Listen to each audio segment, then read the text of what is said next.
We are live.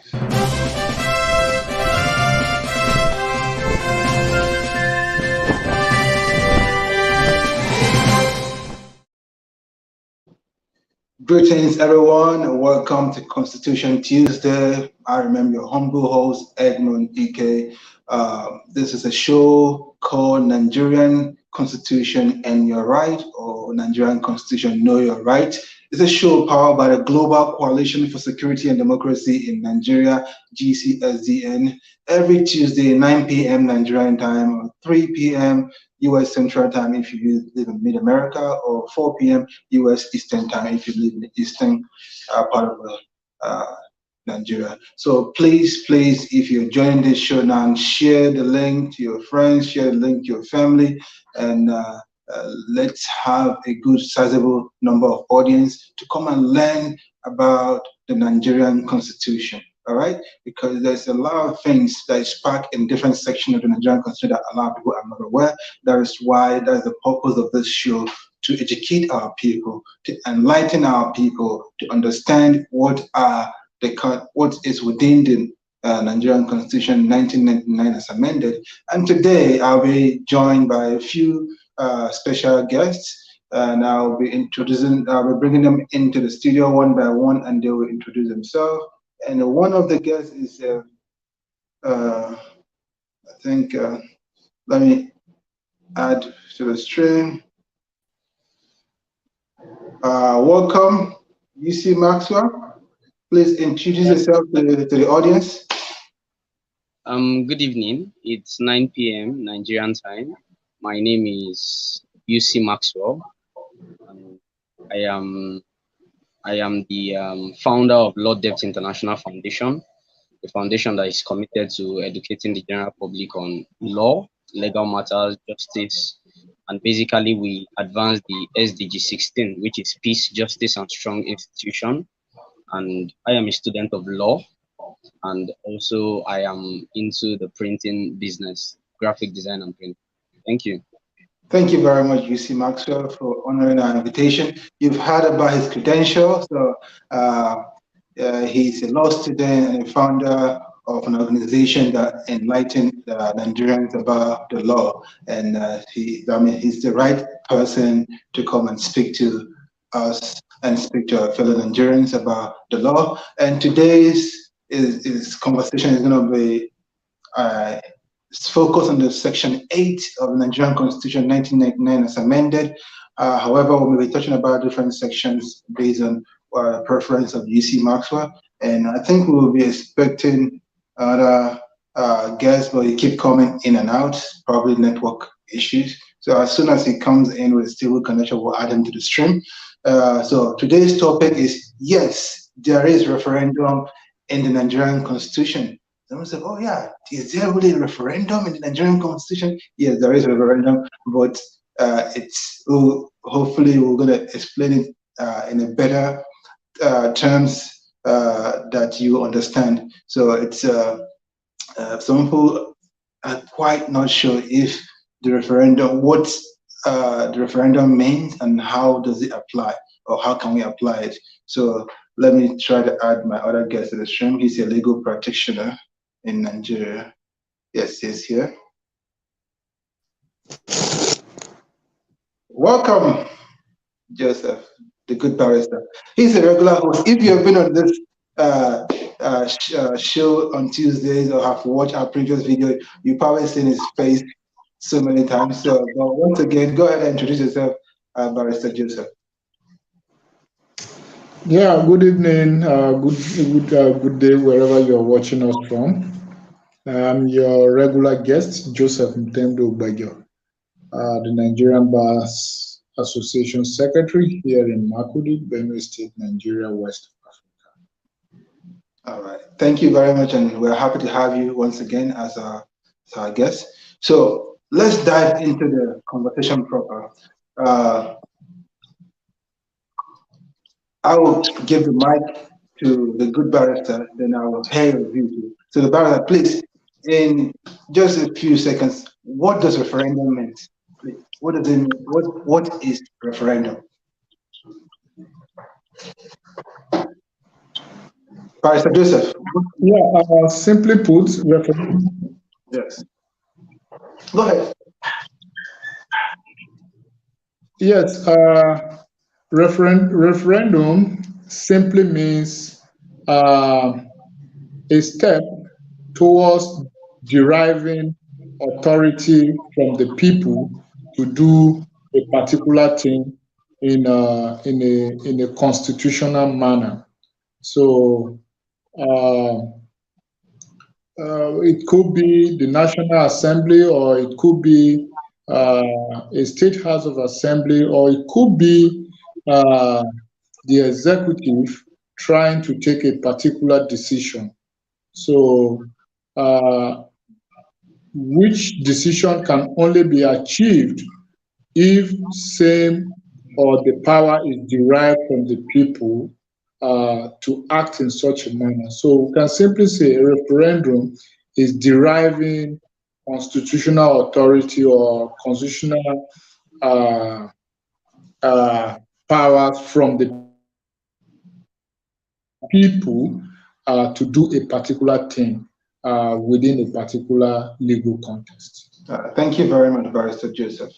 Um, Before I get to UC Maxwell, people, you are part of the show. If you're watching right now, you can comment in the comment section and ask questions. We are happy to answer your question. I'll be happy to answer your question. The good barrister, Joseph Tendo Baggio, is also happy to answer your question. And I'm as well UC Maxwell, a amiable law student. Will also be happy to answer your question. So comment, ask your question. Don't be afraid. Don't be shy.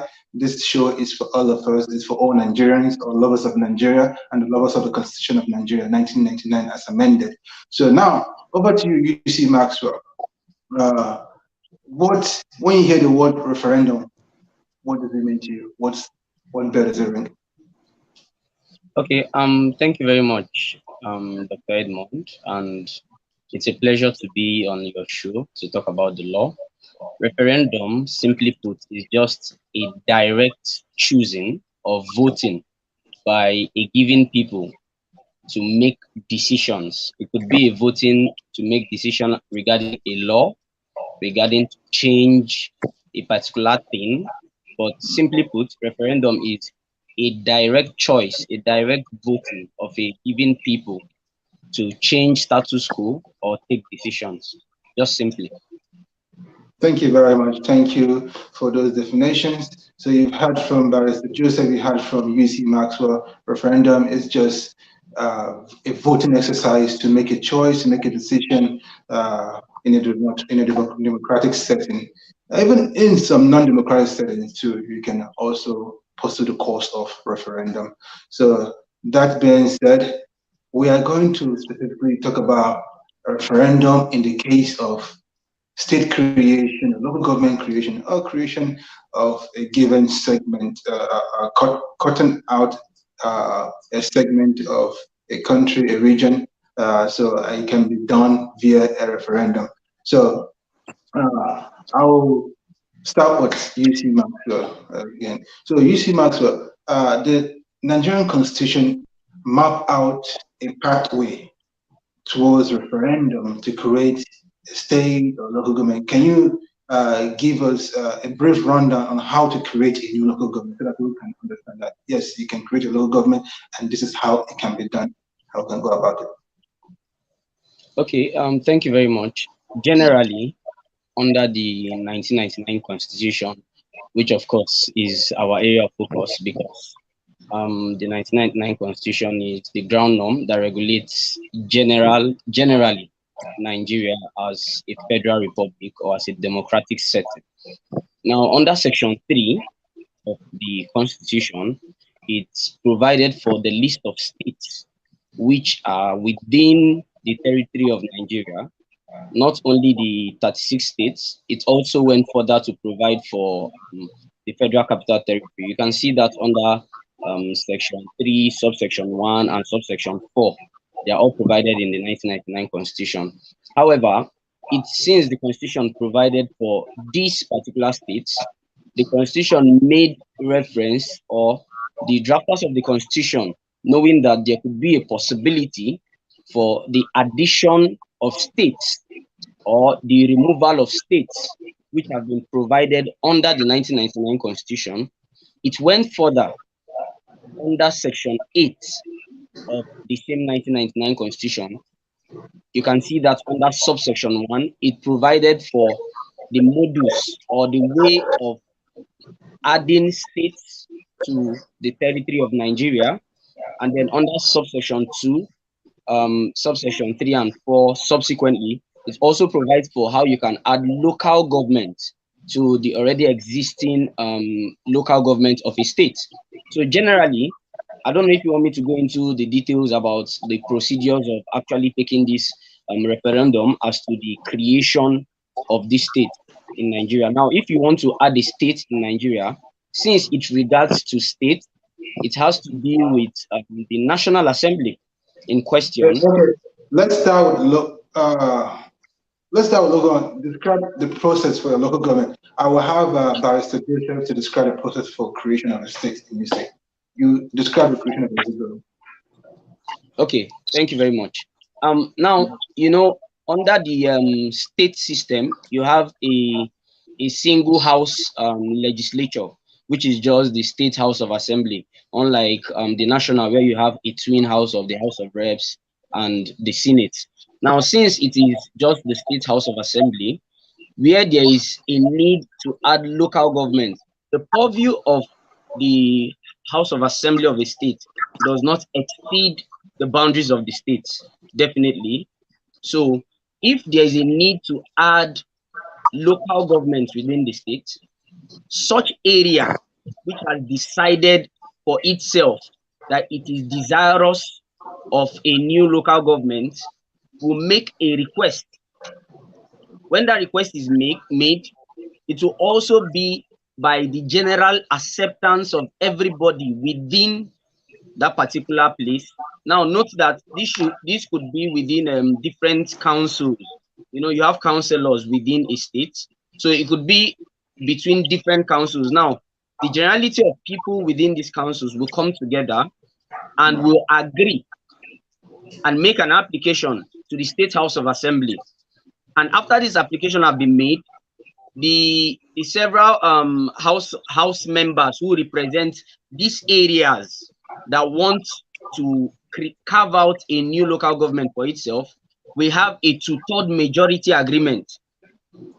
When it have that 2/3 majority agreement, it will then make that application to the State House of Assembly. Then the State House of Assembly will then consider it, and then that is where the referendum now takes place, where the people, they are given an open check to come together and decide if they want to agree to that. They will vote, everybody who is part of this particular area or this purview that wants to carve for itself a local government, and then they will make that voting, or they will do that referendum as provided under section 8 subsection subsection 3 of the 1999 Constitution. Then they will make that voting where they agree for such for such carving of a local government. Then it will be passed by the State House of Assembly. It will be passed as a law actually for the state, and then it will be deemed that a new local government have been carved out for the state. All right, thank you very much. That was a wonderful explanation. Now, I hope the audience listening right now, or those that will listen later on, will definitely understand how the process goes. But before I will go to the creation of a new state, I'll ask, before Dr. Barrister Joseph answered that, I'll ask the question before that. The question now is, you heard what UC Maxwell explained about that the area in particular have to make a request. So is the request, do they make the request for a referendum, or they can go ahead, the people can go ahead and do the referendum first before going forward and to the House of Assembly? So that's what some people find like it's not quite clear that the people first of all say, okay, we want to create a new local government. The people in that area, maybe in that boundary area, so okay, we want to create a new local government. Let's make a referendum, and then if we decide, if two-thirds of us decide that we want to create this, then we can go ahead and then meet the state House of Assembly or our councillors. And what is it? Which one comes first, Barrister Joseph? Okay, I think what UC Maxwell has explained is in line with the Constitution of the Federal Republic of Nigeria, 1999, as amended, particularly in Section 8, subsection 3. And it has clearly outlined the processes in which a local government can be created.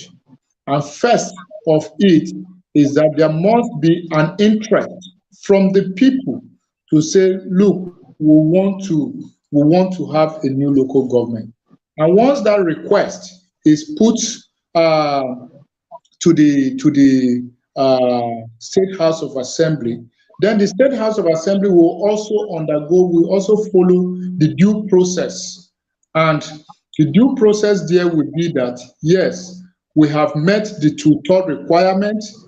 Now we are certain that, yes, the people, the members of the State Houses of Assembly within this area, in which, or within the boundary areas in which an intended local government is to be created, are fully aware, we've gotten their authority. Then that is when the referendum will now come. So maybe what you may be seeing as a referendum is not a referendum in itself from the beginning, until when the processes are complete, from the request to the Houses of Assembly, meeting of the two-thirds of the people, I mean the council, call them the councillors within that area, meeting of the two-thirds requirement and all of that. Then that is when the referendum will come to really ascertain that, yes, this is coming from the people. This is not out of the selfish desires of those who are representing them, but it is actually the wish or the will of the people to have this local government in place. So you cannot jump the process and begin to do a referendum before you now do the other requests. So basically, the people cannot count among themselves, okay, how many of us in this area really want this new local government? They can't do that. They have to put the request first before they do the referendum. That's what I'm trying to explain.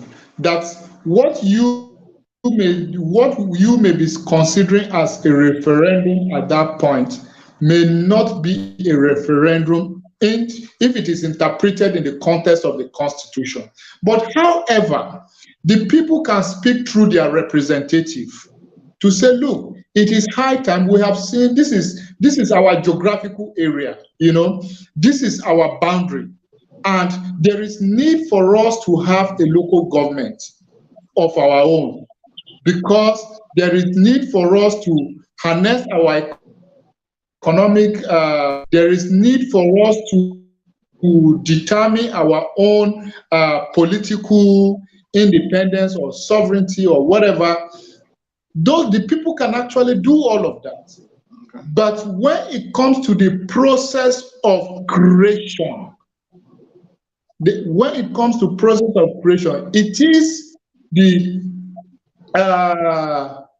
House of Assembly that will now call for, having satisfied that, yes, the requirement has been fulfilled, the two-thirds requirement has been fulfilled, and yes, there is now need for us to hear from the people based on the request we have received.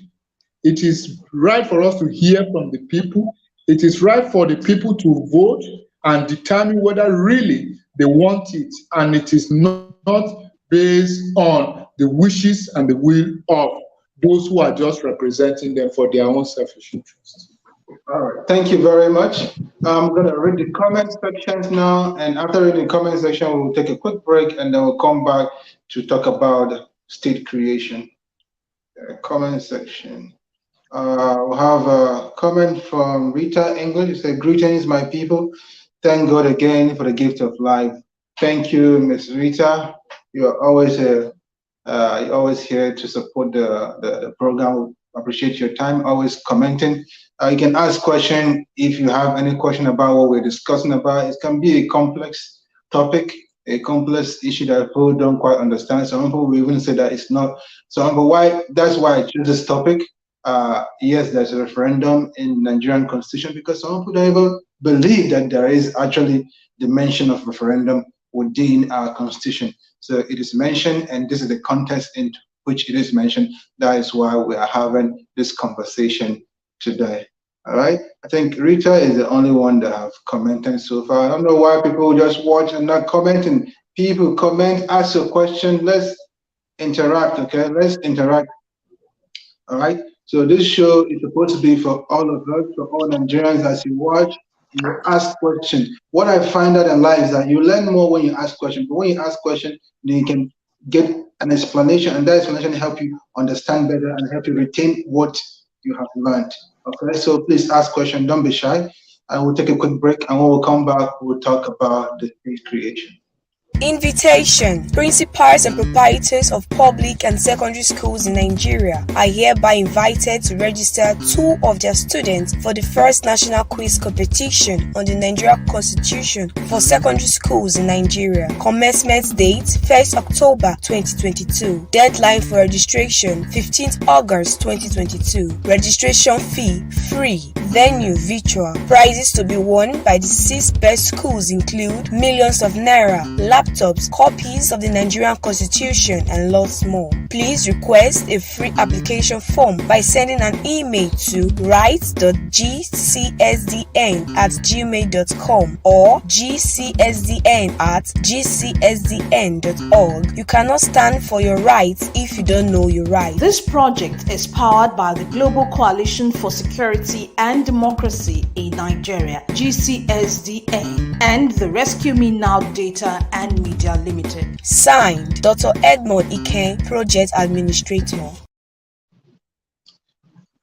Welcome back, my people. That jingle you listen. The deadline for application says 15th of August, but that deadline haven't changed. Like we just didn't update the jingle to 15th of September because most schools were saying, "Oh, we don't have enough time to apply, and we need an extension." So we extended the deadline for application to 15th of September. So if you are interested, you can send us an email or talk to your alma mater, whatever secondary school, because this national quiz is the first of its kind, sponsored by the Global Coalition for Security and Democracy in Nigeria, Rescue Me Now App Media Group, and as well as other sponsors. So if every adult I believe that went to school graduated from a secondary school. So please, you can inform your secondary school you graduated from. Tell them, oh, there's a national quiz going on. Can you participate to make my alma mater proud, so that they can apply? And if they can apply, you can see the email on the screen. It says right.gcsdn@gmail.com. Yeah, they can email that, or they can also send email to gcsdn@gcsdn.org. So those are the 2 emails you can email to request for that application form. I will send it to you, and you can apply so that your students can participate and win lots of gifts. You can win laptops, millions of naira, and also copies of the Nigerian Constitution, because the quiz is about the Nigerian Constitution. So please inform people. We have a lot of schools that have applied so far, but we want more schools to apply because this is a national quiz, so we need more schools to apply. The more, the merrier. Thank you very much. And another comment here. Rita says, "Thanks a lot for choosing this topic." Really, Dr. Edmond. Yeah, it's an important topic. Thank you very much. And Eragna Perez says hi. Hi, Eragna. You can ask your questions, Eragna. You can ask questions, Rita, and whoever is listening, ask your question, participate in the conversation. All right? It's very important to participate in the conversation so that we can interact with one another. Now, we're going to switch gear to state creation. So over to you, Barrister Joseph. We've heard about how a local government is created. So can you please give us a rundown of how a state can a state be created in Nigeria? And if yes, how, when, and how can we go about that? Barrister Joseph. Well, the from the history of Nigeria, let me take it from that angle.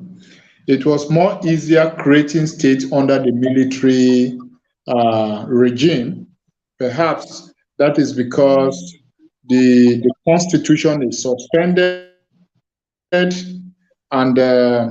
we are governed or they rule with the use of decrees. So it was more easier for them because decrees are just pronouncements, you know. But returning back to democracy in 1999, where we now have the Constitution of the Federal Republic of Nigeria, 1999, as amended, and Section 8, like my co-guest had rightly observed, Section 8 is devoted to state creation. Uh, uh, Section 8, subsection 1 deals with state. Section 8, sub 2 deals with creation of boundaries. And Section 8, sub 3 deals with creation of local government. And in the case of state creation, it is quite a very cumbersome process. It's quite a long process that required, first of all, the two-thirds of the members of the National Assemblies within that catchment area are sought to be created. So, and of course, when you talk of National Assembly, you talk of both the state, the Senate and the House of Representatives. So once that two-thirds is derived, then you also have to get the two-thirds of the State House of Assembly members within that area. So once all of this is done, that is when you can now the National Assembly will now proceed into getting the two-thirds of the referendum of the people who are within that area seeking for creation of a new state. Now, when this two-thirds is now gotten, it goes back to the National Assembly again for another voting, where at this time both the State House of Assembly, both the National Assembly, the State House of Assembly, the National Assembly, the State House of Assembly, the House of the National Assembly, that is the Senate and the House of Representatives. At this point, we have to vote, and that vote will only come after the State House of Assembly have also given their own two-thirds majority. So at that point, it becomes a law waiting for presidential assent. So you can begin to see the process. So for purpose of clarity, one common denominator there is that first, you get two-thirds of the National Assembly members within that area, and also the two-thirds of the House of Assembly members within that area. Then, once that two-thirds is gotten, you proceed to get the two-thirds of the people through a referendum. By that, the people will vote.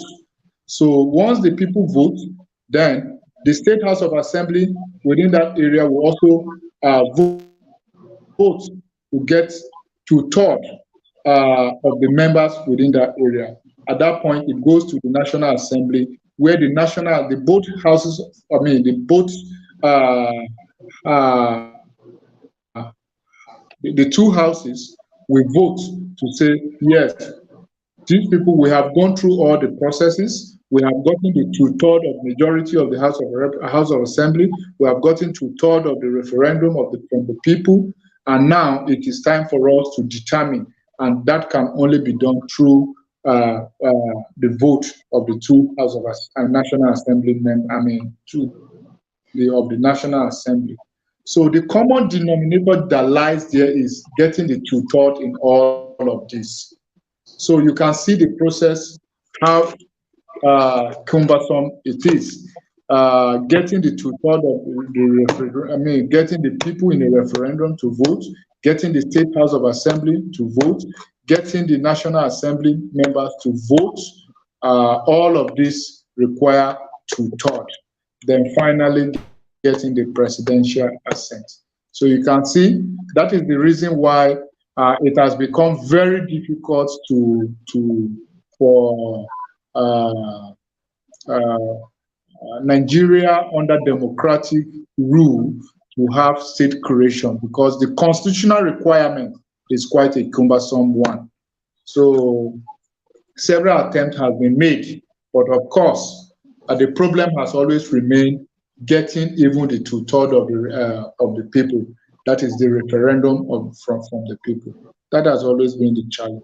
But that's the process, the two-thirds issue, which is a common denominator in the process of state creation.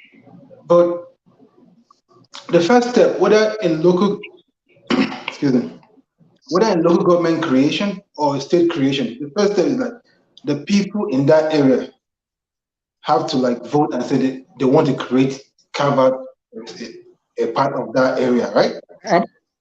Absolutely. That's why if you read the opening statement of Section 1, Section 8 sub 1 of the Constitution of the Federal Republic of Nigeria, it said when an act of the National Assembly is received for creation of states, then the processes begin to follow. So the first step is getting the people to say, yes, we are due for a new state, and getting the mouthpiece through their representative to speak, to say, yes, these people want a state. And then the National Assembly begins to activate those processes. So the first step is always, yes, the people, is about the people first. Yes, it's about the people, but the people have not really taken the first action. That's the problem. The people have not, okay, let's say my local government in Anambra State say, okay, or and a neighboring local government say, okay, we want to create another local government from these two areas, from cover some land from Anambra and from Agwata local government and some from Orumba, and create a new local government. The people from Orumba need to come together with people from Agwata and vote. And it's like, okay, well, I have to get the majority and say, okay, 66% of us in this region have agreed I want to create a local government before they can even involve the councillors or chairman and then state house of assembly. So, but what is preventing the people from actually taking that first step? Is it that they don't understand the provision of the Constitution, or what do you think is stopping that process? Because they have to do this before the act of the National Assembly can even start the creation of that process. They have to, there's a groundwork that needs to be done before we talk about an act of the State of Assembly in the case of local government creation, or an act of a National Assembly in case of state creation. So what is preventing the people from starting the first fundamental groundwork? You know, Dr. Ikeh, the problem has always been that the people are not aware. And the people who should have made them aware are also not making the people to be aware. That is the problem. And What is the role of a National Assembly member or a State House of Assembly member or a councillor representing the people in the Legislative House? Yeah. Is to make law, legislation, I mean, first of all, representation, legislation, and oversight function. These are the three major functions of a National Assembly member, you know. But quite unfortunate, most of the National Assembly members don't even have constituency offices across their constituency, where from time to time they can interact with the people and educate the people. How many people understand what the content of Section 8? How many? How many? And even if they understand, do they know how to go about it? So these are issues. So the people are not even aware of the processes. And the State House of the National Assembly members too, sometimes when they look at the constitutional requirements involved in creating a state or a local government, sometimes they just get discouraged. And the reason is that, one, a lot of interest is always involved, a lot of intrigues is always involved, and all of that. Enugu State, the people have agitated for the creation of other states, and in Oyo State, the people have agitated for the creation of Okiogun states, you know, and even in my state here, there was a time when there was agitation for creation of Katsina state, and all of this. But where has it gone to? Because the process is just cumbersome. By the time you start, you see other members who are feeling that if this is cut away, they will lose their federal constituencies or they will lose their senatorial district. They will not even want it. So they will just want a maintenance of that status quo. So that is the problem. All right. Thank you very much, Clarita, for that insight. This topic was actually, even though why I chose this topic in particular, not the section. The section I was gonna touch on this section, but I wouldn't have approached it the way I approached it. I phrased the topic that yes, referendum is a Nigerian constitution, because many people, I know a lot of IPOP people, they keep saying there is no referendum in Nigerian constitution, or they need a permission to conduct a referendum. So I keep telling them there is a referendum in the Nigerian constitution. If IPOP people want a referendum, they have to, first of all, they belong to the region. Most of the IPOP agitation, the modern day IPOP agitation, are either from the southeastern Nigeria and a little bit of the south, maybe from Rivers State or so. So have they ever conducted a simple voting to see how many of the people in this region actually want this new creation that you guys are fighting for? They have not done that. So why do you keep saying you want they should give you permission to create a referendum? No, that is not the first. The first thing, get the interest of many to buy into what you're doing, then approach your representative. Every state have at least 3 senatorial districts, I believe. That's why we have 109 senators. And so you have senators, at least 3 senators representing your state. You have, I believe, maybe 10 House of Representatives members. Yeah, 10. That's a 360 House representatives. So you have 10 in each state. So you gotta, those are the people you have to get to buy into that for the next step. But the first step is get how many people in this region want what you want. First thing first, but people don't do this first step, and yet they are saying referendum. So now I'm pass the mic to UC Maxwell.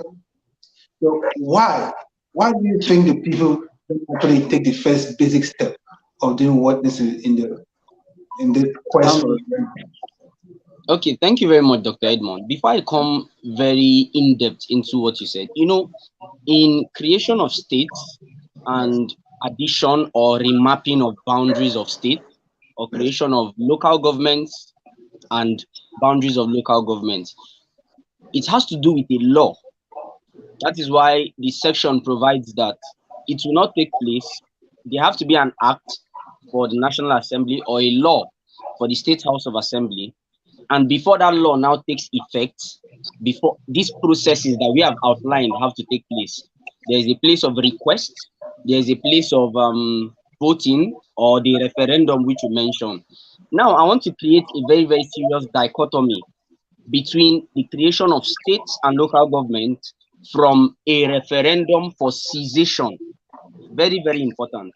Now, what the IPOB people want, or the Oduduwa Republic, or there are a lot of them which have stemmed up in Nigeria due to, of course, serious bad governance which we've had in times past. What they want is secession, not the creation of a new state or the mapping of a new boundary. Now, a referendum for secession, which is voting for secession, is not provided explicitly in the 1999 Constitution. Very, very important to note. The referendum provided in the Constitution is that of the creation of a state and the creation of local government, where the people comes together. You know, when we were outlining the definition of referendum, I said it is the coming together of a people or a selected people to vote, a direct voting of what they want, the aspirations they want, the creation of a law. But there is no provision of referendum in the 1999 Constitution for secession. And in my own purview, it is a direct it is an intentional negligence of the drafters of the 1999 Constitution. As much as people praise the 1999 Constitution, I don't see it as the aspirations of the people of Nigeria, because it was a decree by the military government in May of 1999, which was now turned into a law or a constitution by virtue of Nigeria becoming a republic or a democratic state in 1999. But are we truly democratic? Are we truly a republic? We don't even practice true federalism. So even, okay, we saw the very, very closest means of imputing a referendum for secession in the 1999 Constitution by the confab, the national conference, which was done by the past president, Goodluck Jonathan, in 2014. Even though it was one of the highlights of it, throughout the national conference, this was not mentioned in the national conference. And be that as it may, Goodluck Jonathan did not come back as president in 2015. We had the Buhari government, which has not even looked into the report of the national conference. So there are a lot of lacunas, there are a lot of loopholes in the 1999 Constitution. And it will interest you to know that in 2016, the UK had not less than 2 referendums, not less than 2. There was one which was done in that same 2016 for UK to leave the EU, to withdraw from the EU, which the people voted in 2016. But we don't have this explicitly provided in the 1999 Constitution. And that is why when you see people agitating, they make reference to that. However, in my opinion, I can say that there is an implied response, or there is an implied reference to referendum for secession in the 1999 Constitution. Now, you may want to look at Chapter 2, which provides for the directive principles of national policies and all that in the Constitution, particularly Section 14, which provides that under there, you will see that it provides that all powers belongs to the people, and that is where the government derives its powers from through the Constitution. So the people are the real fundamental, even before the Constitution. So if there are a certain people within the purview of Nigeria that want to go through a referendum, they should be given due diligence. That has been one of the reasons why nobody has paid attention to them.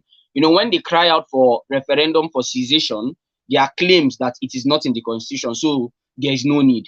But then the people don't want to amend the Constitution. The Constitution has gone through several amendments, several alterations. I think there have been about 4 or 5 alterations of the Constitution. But these things have not been imputed there. So you see that there is a lot of lacunas that need to be filled in the Constitution. But in a very simple term, there is no provision of referendum for secession, where a people want to carve themselves out of the Nigerian nation to create a country of their own. The only referendum that is there is only that of the carving out of a new state or a new local government within Nigeria. Thank you. Thank you very much for that wonderful explanation, UC Maxwell. So you make that clear that there is no explicit statement within the Constitution of 1999 that there is a referendum for secession. Very good making that point clear. But nonetheless, the people have the power. They can request, and you mentioned that alterations have gone, amendment in the Nigerian Constitution, about 5. I think there have been 5 amendments so far. And there is an amendment process going on right now. They did some hearing here and there, but it died down. Maybe we don't know what's going on. And during those hearings, not everyone that wanted to speak spoke. And I don't think they even accepted all the letters that people sent in. And I believe it's during those hearings that's when the uranium came, the name Nigerian to be named uranium came in, and Nigeria was using the cash cruise. So these are the opportunity Nigerians have to submit their requests, and I hope they listen to the requests of Nigerians and apply them. But however, even though there is no explicit stating of the referendum for secession, there is for state creation, and the whole of the Southeast used to be one state. So they can recreate it to become one state again if they really want it. Even there's no referendum for secession. They can start with that if they truly want it. They can afford start with the referendum. That's what I wanted to get them to understand. There is work with what you have in this life. There are many ways to pursue something, but it has to be legal means. I keep telling them it has to be legal means, and to understand the legal means, you have to understand the content of the constitution which you're operating on. Whether you like the constitution or not, whether you call it illegal or not illegal, everybody has different view of the constitution. I call it an illegal document, but it is still our constitution. If Barrister Joseph was with me a few weeks ago when we discussed about the preamble of the constitution, that we the people give ourselves, but we said it's not we the people. We the people did not give ourselves that constitution. Majority of us don't believe that constitution is ours. I am one of those majority. Barrister Joseph here is one of those majority. Sorry, Edmond. That is why I said that it was a military document, not a people document. It was a military document. Thank you. Over to you, Barrister Joseph. Yeah, even in spite of that, I quite agree with Mr. UC that yes, the Constitution is a document handed over to us from the military.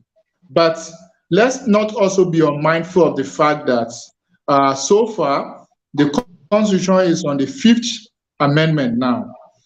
And also recall that the United States of America that we are referencing today, their constitution has undergone 18 amendments, you know. So I think it's have a network issue. People we should be moving from the activistic disposition to a more advocative disposition. I think that is what we need as a people. Talk of the Constitution, how many people even read it? A lot of people just feel it's a document in the hands of lawyers alone or law students alone. Just like people feel the Bible is a document that should only be seen by the pastors or the priests, and the Quran with the sheikh and the imam alone. You know, these are the issues. How many people read the Constitution? How many people, when they have opportunity, when they meet with their National Assembly member or State House of Assembly member, how many of them ask them questions relating to the Constitution? How many people ask them questions relating to their representation, and you know, all of that? I think we have come to that point where we should begin a conversation that said, look, the Constitution is not a document in the hands of the lawyers or law students alone. It's a document that should be seen in the hands of everybody, not just keeping it in the bookshelf. You know, there are a whole lot of things that the Constitution has given. Yes. And if we are saying there is no power, there is no referendum power given to the people in the Constitution, I think that is enough to steer up a national conversation to say, look, the 360 National Assembly member ought to take this into consideration. All the 36 state houses of assembly should, as a matter of fact, take that into consideration, because the people are not having power. Because what you said is an implied power. There is no constitutional interpretation that gives implied definition to the Constitution. It is not the wordings of the Constitution, and it's not the wordings of the Constitution. Yes, it's the people. But I bet you, when it comes under interpretation, you see that the judicial system will give different interpretation to that, because it's not expressly stated in the Constitution. So we have come to that crossroad where we have to tell ourselves the truth, that as a country, based on our heterogeneity, based on our diversity, there is every need for the people to have what it takes if they want a particular thing. Thank you very much, Barrister. I think I'd like not to go exceed 45 minutes in this show, but here we are 51 minutes. So I'm going to read, still a few comments came in, so we're going to read a few comments. If there's a question, we'll answer them, and I'll give you guys one minute closing remark, and we'll close this show. So let's see, question. Aradna say hi, I think I read that. Aradna wrote, so, was Nigeria a company or a country, Barrister? Please, I need your answer on this. And what was the name of Nigeria before the arrival of the colonial masters? So over to you, Barrister.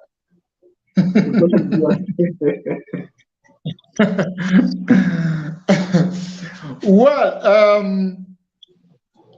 during the pre-colonial era, Nigeria as a country operated in kingdoms and chiefdoms. Not until when the British came in please keep with their colonial conquest. Yeah. Go ahead. I just keep the explanation short because we're about to round up. Go ahead. Okay. So not until during the colonial era, when we are told by history, or we learn from history, that one Flora Shaw decided to name Nigeria after the popular river called River Niger, naming it Nigeria. So, of course, a lot of people have said Nigeria was not created as a country per se. It was created as a company for people to derive trade benefits from. But I think I don't subscribe to that. This is our own country. And if that is the name we have come to know our country with, and if things are not going on rightly in the country, I think it is our collective efforts to join hands and fix the country. Thank you very much. UC Maxwell, do you have anything to add to that? Even the question is for the Barrister. Okay, just to a lot of people say this because of the history and where they talk about the Royal Niger Company and the role they played in colonialization and the rest. But we have a constitution which tells us that Nigeria is a country, and that is what we go by. So we must make frantic efforts to see that the country is better instead of continue having that perception that it's a company. All right, thank you very much for that input. So yeah, Nigeria is a country right now. If we don't like the name Nigeria, we can always vote, have a referendum to change the name. That is always acceptable. But for now, Nigeria is a country, and we have a constitution we run by. Even though as fraudulent as it may be, it's our country. Douglas Mogaji say you are doing well. Thank you, Mogaji. Ragnar said, how many of those criminals call themselves senators stay in their states? The Barrister already mentioned that some of those lawmakers are supposed to have constituency offices in their state, but they don't have it. So yes, they are doing the wrong thing. Every senator has a rep, because you're representing a constituency. You need to be close to your constituency. Yes, you may have Obuja office. Obuja office is when you go for your plenary sessions or whatever they call them. That's where you go there. But majority of the time should be spent with your constituency. So they are doing it very wrongly, and it's your fault. Right now, it's your fault. It's my fault. It's the fault of Nigerians for electing those bad criminals, as they call them, into office. You need to elect the right people who are going to represent you, who are going to have office in his or her constituency, and be there and know the needs of the constituency, and promote those needs to make sure there's a solution to solve this problem. So it is in our hands to vote the right people. General election is coming up February 2023. So you have an opportunity to change that story. So it's left for you. It's either you do it or you keep complaining. The choice is yours. The next one, also from Iraq, say, God bless you, UC Maxwell. I guess it was maybe when UC Maxwell was talking about the secession is not explicit. Maybe that was when he's I don't know for what, but nonetheless, God bless you, UC Maxwell from Iraq. I think that's all the comment we have for now. I like hearing an extract of the section we are talking about. I'm just going to read an extract of this so that you know what we're talking about is actually from the Nigerian Constitution. After reading that extract, then I'll give you guys one minute each to wrap up, and then we'll close the show. And from our Constitution, Section 8, it says, an act of a National Assembly for the purpose of creation of a new state shall only be passed if it requires supported by at least 2/3 majority of the members representing that area demanding the creation of a new state in each of the following, namely, 1, the Senate and the House of Representatives, 2, the House of Assembly in respect of the area, and 3, the local government council in respect of the area is received by the National Assembly. Then Section 1B, the proposal for the creation of a new state is thereby approved in a referendum by at least 2/3 majority of the people of the area where the demand for creation of the state is originated. And then C, so the result of the referendum is then approved by a simple majority of all the states of the federation, supported by a simple majority of members of the House of Assembly, and then an act of the National Assembly for the purpose of boundary adjustment of an existing state shall, that's boundary adjustment. So I don't want to go through, there's the boundary adjustment, then we'll go down, we'll talk about the local government creation, but you get the gist. Barrister Joseph have done a good job explaining the process for the state, and UC Maxwell did a good job in explaining the process for the local government. I'm not going to go and read the whole that, but if you have a minute, please, the copy of the Constitution can be found online. Can tap out on Google, Section 8 of the Nigerian Constitution. It will pop up different links. So read it, or you can download an app. There's an app on Google Play Store, on Apple Store, on the Nigerian Constitution. So get it, read the Constitution, take step one by one, and come to the show. Listen to the show every Tuesday, 9 p.m. Nigerian time. I usually don't like to sit for 45 minutes, but today I think it's lengthy topic, so we are estimated that we are going to 1 minute. So I'll give you guys going to 1 hour. I'm give you, let's start with the barrister. 1 minute. What's your closing remark? And after you, then UC Maxwell. Go ahead. Well, I want to thank you, Dr. Ikeh, and for always providing this platform for us to educate Nigerians. My closing statement would be that, yes, like I've always maintained, the Constitution is not a document to be seen in the hands of lawyers alone. It is a document that everybody is supposed to have on his or her bookshelf. Not just that, and also reading it. Finally, this country belongs to all of us, and we can only make it better if all of us join hands to build it by asking our leaders who are seeking elections very pertinent questions before casting our ballot for them. Only that we can change the destiny of this nation. Thank you. Thank you very much, Barrister, for that closing remark. And over to you, EC Master, your 1 minute closing remark. Okay, thank you very much.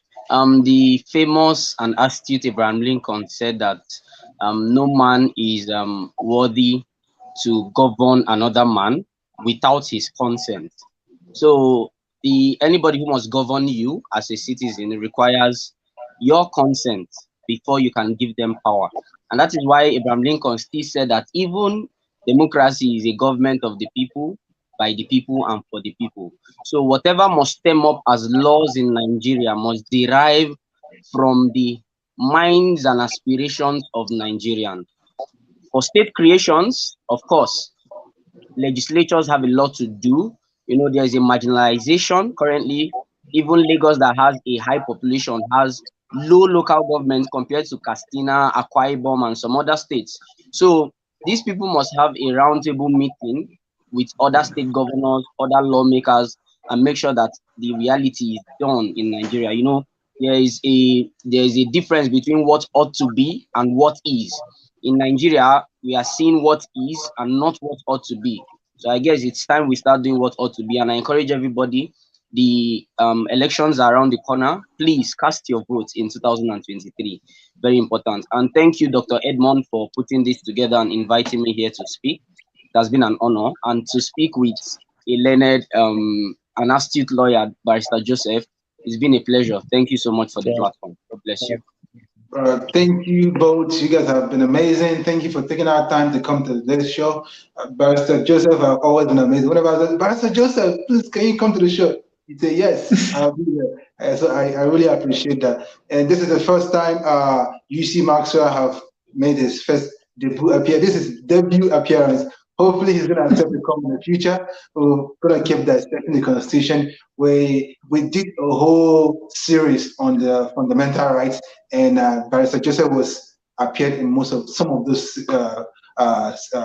videos or shows on those fundamental rights. And now we're doing chapter 1 of the Constitution. We're almost and he's been appearing in quite a handful of this one. So thank you very much. I appreciate that. And hopefully you see Maxwell, please. When I say, can you want to appear, I hope I'll get a yes from you. Anytime. So thank you very much. And this is where we end today's show. Come every Tuesday, 9 p.m. Nigerian time. I'll be here. I've never disappointed you. Everybody know I'm always here every Tuesday. If I'm not live, at least I post a pre-recorded show. And but there's going to be something every Tuesday, 9 p.m. Nigerian time. Keep coming, keep watching, keep sharing. It's important. Share. Invite more people to learn. It's important. I've said it several times. And the national quiz we are having for secondary school, we're going to make available copies of the Constitution in a lot of secondary school. By God, if we can make it all secondary school, we'll do it. But we'll start small because funding matters. So we'll keep providing copies of the Constitution to various secondary schools, and some maybe we'll also go to primary school as well. But we're starting with secondary schools for now. And so please keep learning, keep understanding, and empower yourself, because the people don't know that the power belongs to the people, because they don't even know what the Constitution says. You don't know your right if you don't. You can exercise your right if you don't know your right, and we are doing this show to help you know your right in order to exercise it fully and at all times. Thank you all, and this is where I leave you. See you next Tuesday.